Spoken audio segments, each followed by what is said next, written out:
Halo semuanya, saya Redi, saya dari marketing Tadi Kapuri. Nah, sebagai seorang marketing, tentunya kita mempunyai permasalahan untuk bisa closing. Nah, itu adalah masalah utama seorang marketing. Nah, di sini kita akan membahas perihal mengenai bagaimana sih kita supaya bisa mendapatkan closing, karena marketing dilihat dari hasil closingannya.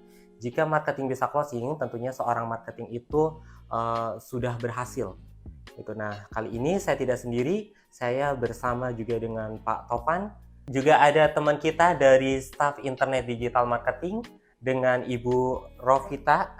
Nah, di sini dia adalah salah satu staf internet digital marketing. Tentunya juga dia memiliki permasalahan yang sama, yaitu bagaimana sih cara kita untuk bisa mendapatkan closing. Oke, nah kali ini kita akan membahas tentang teknik closing, di mana untuk permasalahan closing oleh staff marketing dan dibahas langsung oleh Bapak Tovan. Nah, di sini kita telah hadirkan Pak Tovan. Bagaimana kabarnya Pak Tovan? Baik, Pak, baik. Alhamdulillah baik sampai hari ini. Alhamdulillah kabarnya, alhamdulillah baik ya Pak ya. Iya, Pak. Nah, di sini Pak, kita tentunya sering kali menemukan dari divisi marketing itu bagaimana sih cara mindset kita supaya bisa merubah yang tadinya mindset closing itu susah menjadi mindset yang Iya, sangat gampang untuk closing. Nah, mungkin dari Bapak ada sedikit tips. kayak gini. Eh, siapa namanya? Rovita ya. Mungkin ini yang ininya ya, yang marketing langsung tiap hari mau closing, follow up data setiap hari kayak begitu ya. Oke, gitu. Nah gini, Rovita, Pak Redi terima kasih, Rovita juga terima kasih. Mudah-mudahan pembahasan kita di sini bisa membuahkan hasil ya. Gini, kalau saya sih berbicara mengenai mindset tentang closing, kita harus tahu bagaimana mengenai mengatasi pemikiran dari calon siswa tersebut. Jadi begini, ada 3 hal. Satu mengenai otak retail, otak limbik, sama otaknya kontak. Jadi 3 hal ini, mindset ini harus kita tahu mengenai pola pikir seseorang saat kita telepon atau saat kita chat. Retail ini biasanya adalah akan mengantisipasi sesuatu yang tidak dikenal atau asing. Jadi misalkan Profita kan sering chat telepon ya, telepon juga chat juga. Ya, jadi saat kita telepon biasanya dapat nomor telepon dari nomor tidak dikenal atau orang asing, itu biasanya kan orang ini siapa nih, kan gitu ya, sering rasa. Nah, ketika otak itu muncul dari pemikiran calon siswa tersebut, itu yang kadang-kadang bikin dia tuh curiga, ini siapa nih yang telepon saya, ataupun sehingga dia intinya nggak nyaman. Nah, makanya sebelum telepon, alangkah baiknya nih, kalau saya untuk mindset, supaya mindset sasisnya ini bagus, adalah WA dulu. Kak izin telepon. Nah, setelah udah di WA, baik dia balas atau tidak balas, baru kamu telepon. Itu satu mindset yang utamanya. Terus yang kedua, selain otak reptil, ada juga otak limbik. Nah, otak limbik ini adalah otak yang menyimpan sebuah memori atau ingatan. Nah, sering sekali kan sering disuruh begini ya. Ketika mengolah data, telepon, setelah menanyakan namanya, mengenalkan diri, pasti ditanya dulu ya, kakak pernah ada yang hubungin nggak? Iya, pasti. Betul ya? Betul. Nah, itu fungsinya untuk apa sih? Sebenarnya gini, takutnya data yang kamu terima itu, ketika kamu follow up, dia sudah di follow up orang lain. Takutnya ketika di follow up orang lain, dia punya memori atau ingatan yang buruk tentang orang sebelumnya. Nah, makanya kita harus posting dulu nih, otak limbiknya calon siswa ini, dia sudah pernah ditelepon atau belum sama orang lain. Nah, kalau ternyata belum, aman berarti. Tapi kalau sudah, gali dulu, tanya dulu sama dia. Oh, kak emang yang dulu main telepon sampai mana, gimana perkembangannya, terus hubunginya apa saja, cari gali dulu. Nah, itu yang kedua. Jadi yang pertama tadi otak reptil, yang kedua adalah otak limbik. Nah, yang ketiga baru otaknya kortek. Nah, kortek ini adalah otak sebelah kanan yang memutuskan. Yang memutuskan apakah dia akan setuju, dia akan mau, nanti setelah follow up kamu dengan dia. Jadi kalau otaknya kotek tergantung dari kemampuan skill kita untuk follow up calon siswa tersebut. Gitu paling hari ini. Oke. Jadi itu adalah cara merubah mindset atau pola pikir kita. Dan yang disampaikan oleh Pak Tovan itu berarti kita harus menghubungi siswanya terlebih dahulu ya. Jadi calon siswanya ya. Pertama WA dulu. WA dulu. Ya. Udah WA, nanti kan dia mau balas atau tidak balas, nggak masalah, kita kasih jeda waktu 30 menit atau paling lama 1 jam paling lama. terus kita telepon. Nah pas kita telepon tadi yang saya bilang, ya, pastikan bahwa kita tuh berpatokan pada 3 hal, otak reptilnya, otak limbriknya, sama otak neokortek. Reptil itu kita pastikan bahwa dia nggak curiga sama kita, nggak merasa asing ya. Nah, yang otak limbriknya pastikan apakah dia pernah dihubungi sebelumnya atau enggak, karena takutnya ada histori yang buruk atau ada kenangan yang buruk saat ditelepon sama yang marketing sebelumnya. Yang terakhir baru tadi saya bilang itu otak neokortek, itu kemampuan kita follow up sehingga dia mau berkata iya. Gitu Pak Redi. Oke, berarti dari Ibu Rovitanya sendiri kira-kira bisa untuk diterapkan apa yang telah disampaikan oleh Pak Taufan? Untuk sekarang itu saya sudah diterapkan apa yang sudah disampaikan sama Pak Taufan. Saya tanya dulu sebelumnya, saya tanya dulu apakah sudah dihubungi oleh pihak kami atau staf kami yang lain. Ada yang bilang sudah, ada yang bilang tidak. Tapi kalau saya yang sudah, saya tanya penjelasannya sudah sampai di mana, apakah mau mendaftarkan, sudah daftar atau belum. Itu saya terapkan juga. Jadi ini saya coba clear lagi ya, biar kamu relax aja, santai aja ngobrol. Kayaknya kelihatan muka kamu tegang banget. Cuman gini, Gravita, kamu harus tahu kalau dalam menganalisa chassis itu mudah, nggak mudah, gampang-gampang, susah, susah gampang. 3 hal yang kamu harus hadapi. Pertama, kuasai otak reptil seseorang. Otak reptil seseorang itu jangan sampai hidup atau tumbuh. Bagaimana caranya? Pastikan kita perkenalkan diri kita sendiri dulu. Makanya selamat siang Kak, saya dengan Rovita dari Tadi Kapuri. Jangan selamat siang Kak, apa benar dengan Kak Redi misalnya. Nah itu udah muncul tuh otak reptil orang lainnya tuh.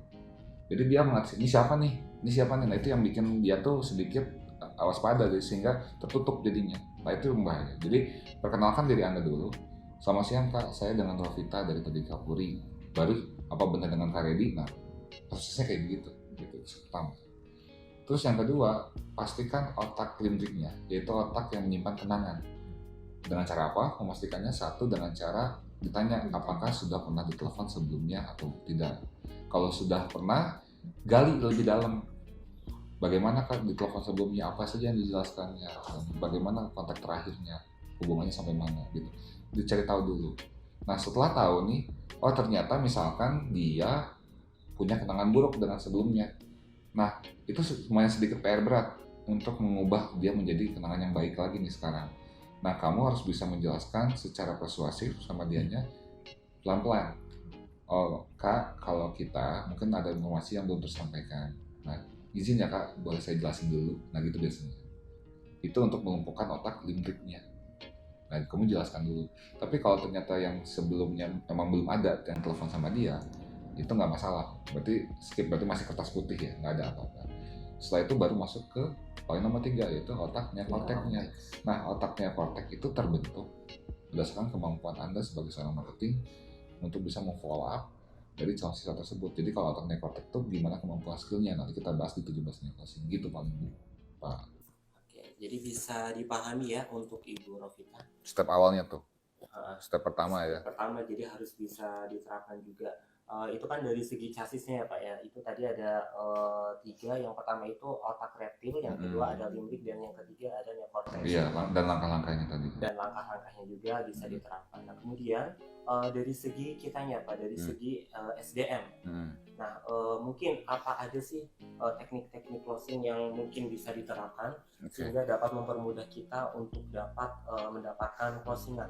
Oke, gini, ini sebenarnya butuh waktu panjang. Kenapa? Karena banyak sekali teknik closing dalam dunia marketing itu. Tetapi dari saya sendiri, kita coba menyampaikan secara sederhana di sini. Nah, kita ambil beberapa teknik closing. Banyak kan teknik closing, ada growth set metric, ada juga 17 teknik closing, 14 teknik SOM, 7 prosesi banyak.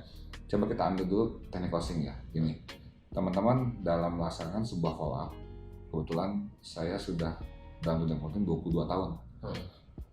Saya melakukan marketing secara offline ataupun online. Di masa saat ini, memang digital marketing itu senjata marketing yang paling ampuh, tanpa harus biaya yang besar.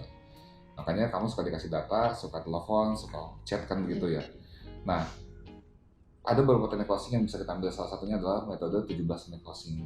Nah, 17 teknik closing itu sebenarnya kamu tuh udah pernah ngalamin. Sekarang saya tanya, ketika kamu follow up, kamu pernah memberikan testimoni nggak sama orang?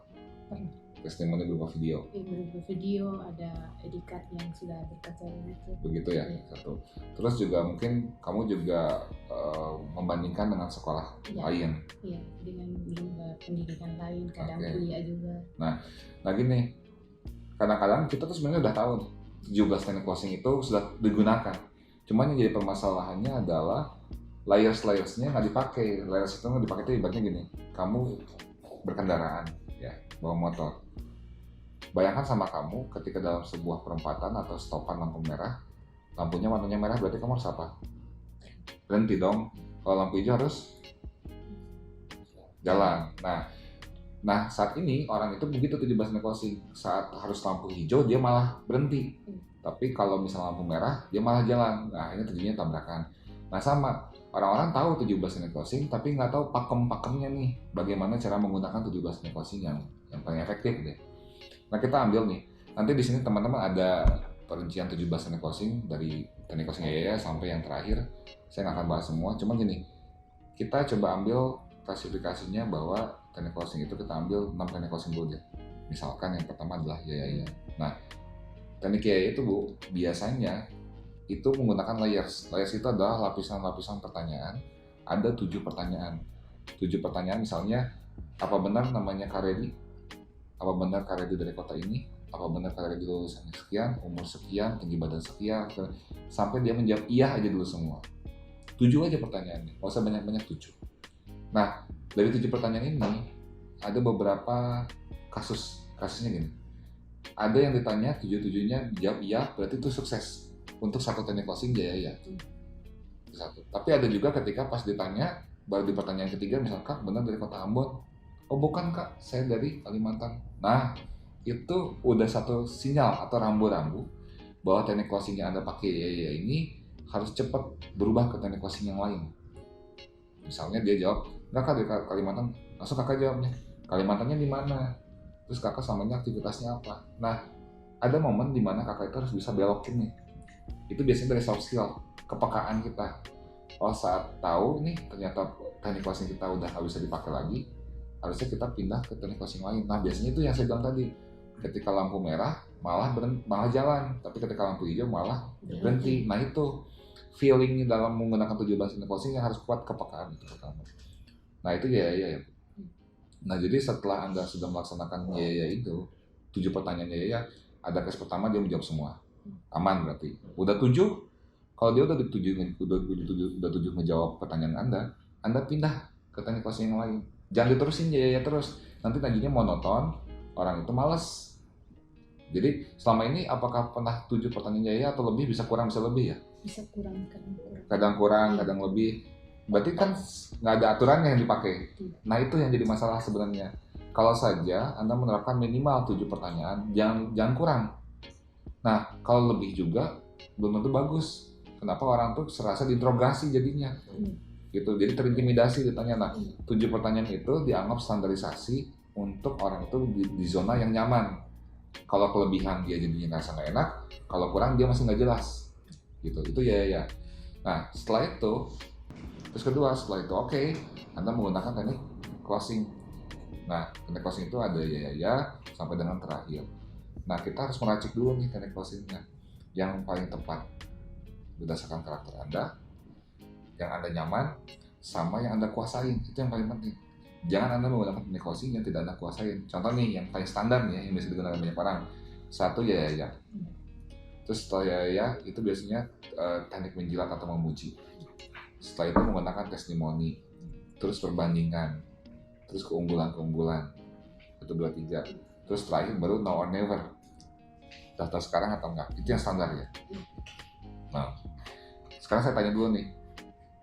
Betul nggak yang pertama tadi kamu tidak menggunakan standarisasi 7 pertanyaan? Masih ini ya? Ya masih kadang kurang, kadang lebih. Iya. Nah itu karena kamu nggak tahu kalau kelebihan tadi ibaratnya orang jenuh, merasa terintimidasi. Nah kalau kurang, orang nggak jelas. Ya. Nah setelah kamu bisa melaksanakan itu, kamu harus ingat-ingat tuh itu satu. Terus kamu pindah ke teknik testimoni. Nah ini yang kedua nih, testimoni. Testimoni itu biasanya kamu gimana? Biasanya gimana? Itu testimoni saya minta izin, ada yang bisa saya kirim testimoninya untuk program yang ada minati itu yang saya kirim dalam bentuk video atau gambar begitu saya kirim, itu baru dikirimnya sama Iya, anaknya. dikirim. Nah gini, yang kamu kirim kadang-kadang kamu gini, antara satu teknik closing yang lain dengan satu teknik closing yang lain lagi terus ada keterikatan. Contoh nih begini, kamu Yayanya udah berhasil nih, terus kamu langsung ke testimoni biar dia tambah percaya kan. Iya. Nah pastikan dari Yaya itu kan ditanya nih dia dari kota mana. Nah biasanya kalau kamu dapatkan data kan udah tahunya dari kota mana ya. Iya. Nah dari situ tuh kamu tuh harusnya cari testimoni yang emang lulusan dari kota tersebut. Iya. Bu, jangan asal kirim. Kadang-kadang kita asal kirim Iya, ya, saya juga. rasanya begitu ya. Iya.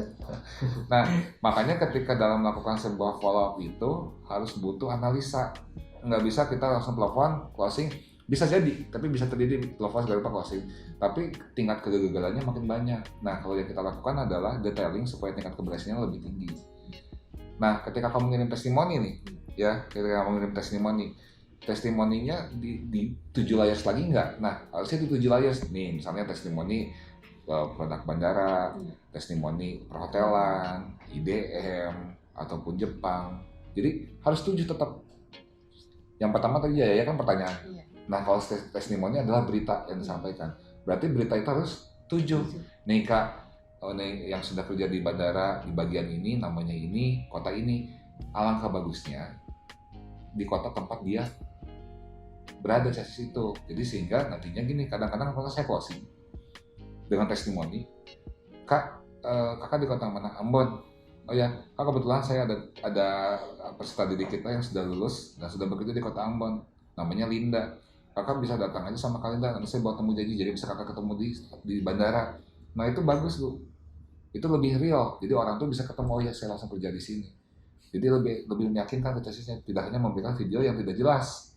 Kan begitu ya ngalamin. Berarti tahu ini ya, kebuka dikit ya. Iya aja tuh tadi. Nah jadi kita juga harus tahu dalam satu keterkaitan dari iya ke tadi testimoni ini harus bisa jangan ngasal gitu loh. Ada teknikannya gitu. Ya. Oke, terus kita nyambung lagi nih. Pak Reddy izin ya.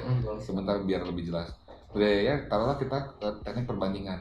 Oke, perbandingan apa yang kamu tahu tentang perbandingan? Kalau saya perbandingan, saya bandingkan sama lembaga pelatihan lain atau kalau kuliah, kalau saya bilang di sini untuk pelatihannya singkat, untuk pendidikan singkat. Okay. Kalau mau kuliah itu lama kan deh, lama juga. Nah ini nih, sorry nih, saya koreksi nih. Ada namanya perbandingan, ada banding pesaing. Teknik closingnya beda nih. Iya. Nah kalau perbandingan adalah dengan yang berbeda. Misalnya kayak kita lembaga tadi kampus dengan kampus universitas. Itu berbeda. Tapi kalau banding pesaing antara kita tadi Kapuri dengan lembaga yang sejenis dengan kayak kita tapi yang lain gitu. Nah ini kan dua komparasi yang beda nih teknik closing. Ini juga udah salah nih penerapannya nih. Nah kita ambil dulu misalnya contoh perbandingan. Oke. Biasanya gimana coba kalau perbandingan? Nah coba gimana kalau perbandingan biasanya? Kalau perbandingan tadi sama yang saya bilang sebelumnya, saya bandingkan begitu saja. Bandingkan dengan apa? Lembaga lain atau lembaga dari penerbangan lain atau. Oh itu banding pesaing namanya. Kalau perbandingan gimana? Kadang dengan itu ada program perhotelan sama staf bandara nih. Kalau staf bandara kan agak masih salah. Jadi gini, maksudnya perbandingan itu dengan sekolah tapi yang bukan sejenis. Ini teknik perbandingan yang salah nih. Misalnya dengan kampus nih. Ada misalnya sebuah kampus A gitu. Nah kalau di kampus A butuh waktu 4 tahun belajar atau 5 tahun. Nah setelah 5 tahun belum tentu kerja, masih juga nganggur. Nah itu teknik perbandingan. Tapi kamu harus tahu kampus apa yang kamu perbandingkan. Misalnya di sebuah kota A ada kampus A. Sorry di sini saya nggak bisa nyebutin nama kampusnya. Kak coba deh kakak lihat kalau di kampus A harganya sekian. Nah dengan statement seperti itu berarti kamu harus melakukan analisa dulu. Misalnya saya dapat sebuah data nih di sebuah kota A.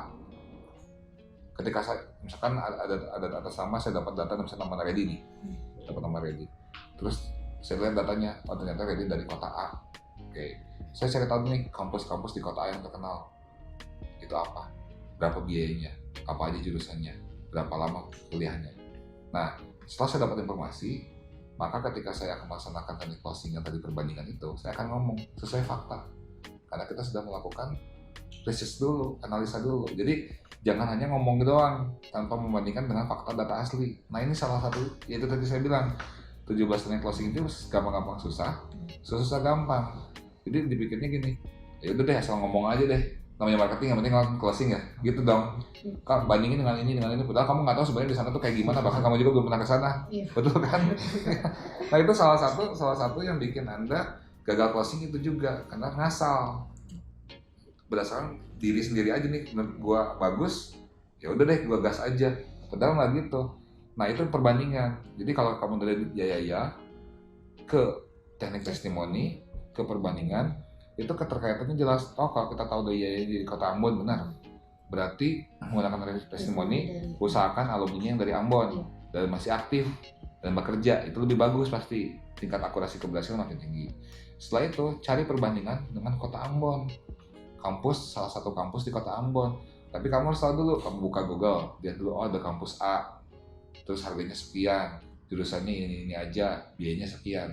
Nah jadi kamu tahu nih, ketika membandingkan dengan produk kita, kan Kak nih di kampus A kan ini ya Kak ya, jauh kan dari kampus A rumah kakak? Oh dekat. Nah coba kakak datang nih ke kampus A. Ke kampus A kakak bayarnya sekian, lama kuliah sekian, terus nanti belum dapat tentu kerjaan. Kalau di kita, kantor kita di jalan ini, nggak jauh juga dari rumah kakak, cuman 2 bulan, udah gitu langsung magang, udah gitu langsung jaminan kerja. Kayak gini. Jadi Rafita, langkah pertama dalam melakukan follow up, pastikan kuasai otak itu orang, limbiknya dan ekotek. Terus langkah kedua adalah memastikan racikan 17 closingnya yang sesuai dengan Anda. Contoh kecil, jangan ya ditaruh di belakang, atau no never ditaruh di depan. Tiba-tiba kakak nelfon, Kak mau bayar transfer sekarang atau enggak? Tanpa belum dijelasin atau gimana, kan nggak nyambung. Nah dari 17 closing, coba dibikin sebuah rangkaian, ya. Rangkaiannya yang menajam, misalnya yang pertama saya mau ngomong gini dulu, terus tengah-tengahnya saya mau ngomong gini, terus akhirnya ngomong gini. Nah kurang lebih seperti itu Pak Reddy. Jadi kurang lebih seperti itu deh menurut saya. Oke. Tapi sebenarnya masih banyak 17 teknik closing yang belum dijelaskan. Dan ya masih banyak sekali yang belum, detailnya harus bingung. Soalnya ini takutnya bingung juga nanti. Nanti kita bikin videonya lanjut aja, ada part 1, part 2 mungkin. Oke. Atau mungkin ada pertanyaan dari Bu Rofita untuk Pak Nanya Taufan? dulu deh. Pertanyaan yang saya alami Boleh, sendiri. boleh. Ini kalau pertanyaan saya yang saya alami sendiri itu untuk mau menjelaskan pasti biaya lagi. Itu di biaya. Saya kalau mau menjelaskan biaya itu kan mereka pasti tanya, Kak ini biayanya berapa? Pasti saya pertama jelaskan 200 ribu. Baru mereka bilang hanya 200 ribu. Itu saya mulai blank atau mau ekspektasi yang lain sudah. Pasti nanti saya mau kirim yang keseluruhannya, pasti dibilang mahal nanti. Bagaimana saya harus menjelaskan ini? Agak bingung gitu. Oke, gini. Oke, saya jawab aja sebenarnya gini. Masalah biaya wajib untuk diinformasikan. Cuman cara penyampaiannya harus smooth, harus baik. Kenapa? Karena akan menghidupkan otak kecil orang lain lagi ya. Ketika tahu harganya mahal ya. Makanya sebenarnya gini Kak, kalau misalnya kakak sudah menggunakan 17 closing, apalagi tadi yang saya jelasin teknik perbandingan, dia nggak akan ngerasa mahal. Kenapa? Karena dia jelas. Dan gini, trigger mindset-nya ya. Ketika seseorang menganggap sebuah produk atau jasa atau barang itu mahal, karena dia belum tahu manfaatnya. Coba deh, kalau misalnya misalkan ada biaya nih di sekolah yang menurut orang tuh udah terkenal sudah rupa bagus, dia nggak punya uang juga akan ngusahain sebenarnya. Orang tuanya akan ngusahain, dianya akan ngusahain. Kalau dia udah pasti keterima di situ. Nah baik lagi berarti kalau misalnya nantinya satu nih kan ada dua poin yang saya ambil dari masalah kamu. Poinnya adalah kamu merasa blank ketika takut ngejelasin karena ada rasa takut di situ. Nah kenapa harus takut? Itu pertanyaannya. Kalau kamu sudah bisa menguasai 17 closingnya, nah kamu akan jelaskan itu dengan santai, dengan tanpa harus beban bahwa takut interestnya kabur atau hilang kan begitu. Jadi intinya ketika kamu menjalankan 17 closing tidak akan ada rasa itu lagi. Nah cara penyampaiannya tetap harus dijelaskan semua biayanya. Nah kedua, ketika kamu merasa takut berarti kamu belum menjalankan 17 closing dengan maksimal. Coba kamu jalankan 17 closing itu dan kemungkinan besar akan berhasil. Terus yang terakhir adalah ketika seseorang chassis atau orang tuanya menganggap ini mahal, berarti yang salah diri kita sendiri. Kenapa? berarti kita belum menyampaikan informasi secara baik, benar, sehingga orang tuanya tidak percaya, kurang percaya, atau anaknya kurang percaya, sehingga menganggap ini mahal. Kalau percaya, mau mahal sebagaimanapun, pasti akan dibayar, dikejar, apalagi kita bisa dicicil. Jadi gitu Bu pertanyaannya. Jadi jangan ngerasa bahwa closing itu banyak gagal gara-gara biaya. Nah sebenarnya kalau biaya adalah jawaban jelas bahwa Anda itu sebenarnya belum mampu follow up, harus belajar lagi. Kalau orang sudah merasakan bahwa tadi Kapuri ini sudah suatu sekolah yang sangat dibutuhkan oleh mereka, atau mereka pengen langsung kerja, saya rasa pasti perjuangan orang tua kepada anaknya pasti pengen yang terbaik. Nah jadi ibu kalau mengalami masih takut, ya berarti belum menguasai 17 closing. Kalau juga takut ini kerasa kemahalan bagi chassisnya, berarti juga belum menjelaskan informasinya secara maksimal. Nah, yang intinya bagaimana caranya adalah banyak latihan, gitu Pak Reddy. Oke, berarti itu. Apalagi nih, coba tanya lagi deh. Apalagi? Mungkin ada lagi Bu Rofita? Coba dikeluarin aja apa masalahnya yang sering dialami di hall. Kalau saya di hall, cuma cara penyampaiannya saya agak cara menyampaikan atau follow up kata-katanya yang saya mau improve ke kasus itu bertanya. Jadi sedikit kaku ya, ataupun kadang. Jadi kadang, orang tuh jadi nggak percaya, makanya otak itu langsung hidup kan begitu. Kadang orang nggak percaya, baru kita sudah arahkan ke kantor begitu kan, kirim itu, mari janjinya ini hari mau datang, tapi besoknya hilang. Itu sering itu. Gitu, gini. Poinnya apa nih? Poinnya dulu nih. Apa yang kesulitan apa nih? Untuk cara penyampaian. Oke, gini Bu, dalam marketing itu kan banyak tekniknya. 17 teknik adalah teknik mengenai membuat skenario. Itu 17 teknik closing. Tapi penggunaannya kembali kepada personelnya masing-masing. Ya. Nah, ketika kamu merasa cara bicara kamu belum maksimal, sudah pasti jelas latihan yang kurang. Tapi latihan apa sih yang paling efektif? Nah, di kita itu dalam marketing itu ada namanya telemarketing. Bagaimana berlatih membuat sebagai customer sales tetapi secara telepon ataupun online, tidak langsung bertatap muka. Itu bagaimana notasi kita lancarkan. Ada namanya sales script, ada di materi Pak Reja, nanti Pak Reja bisa bantu. Itu intinya sebenarnya adalah menguasai teknik-teknik notasi suara, kemampuan pengendalian emosional, tingkat emosional. Kenapa? Karena kalau kita semakin tegang biasanya semakin ini ya, terbata-bata ngomongnya ya. Nah itu membuat otak atau orang lain tumbuh. Nah itu yang berbahaya. Jadi sekarang kenapa Anda begitu? Analisanya adalah yang pertama, Anda harus banyak lebih latihan lagi. Ya. Dengan cara seperti apa? Role play dengan teman Anda, bikin video sendiri, lihat nanti hasil videonya apakah Anda juga, kalau Anda aja ternyata hasilnya jelek, apalagi orang lain yang mendengar suara Anda gitu. Terus ketiga, pastikan itu tadi kemampuan telemarketing terkuasai dengan baik. Nanti di video selanjutnya nanti saya kasih tahu pola-pola bagaimana sih menjadi telemarketing yang baik agar suara Anda tidak hilang-hilang, agar suara notasinya enak didengar sehingga tidak terbata-bata. Begitu paling Bu. Gitu. Jadi kita tahu dulu nih masalahnya, kenapa Anda masih terbata-bata, masih tegang, sudah lupa, dan chassisnya tidak percaya, jadi hilang besoknya mau datang ke kantor nggak jadi ya. Itu intinya. Jadi Anda kurang latihan, satu, latihannya harus seperti apa? Itu tadi saya bilang, ada latihan telemarketing, sales script, dan lain-lain. Itu Bu paling kalau dari saya. Oke baik teman-teman, tadi Pak Tovan sudah membahas baru 3 teknik closing, 3 skenario teknik closing. Nah, apabila teman-teman masih penasaran dengan teknik closing yang lainnya, nanti akan kita bahas di video selanjutnya. Sebelum saya tutup, ada satu pantun terlebih dahulu. Bu Budi memakai bonsai, pulangnya ke Taman Stroberi. Pertemuan kita telah usai, saatnya kami pamit undur diri. Terima kasih semuanya. Terima kasih Pak Reddy, terima kasih.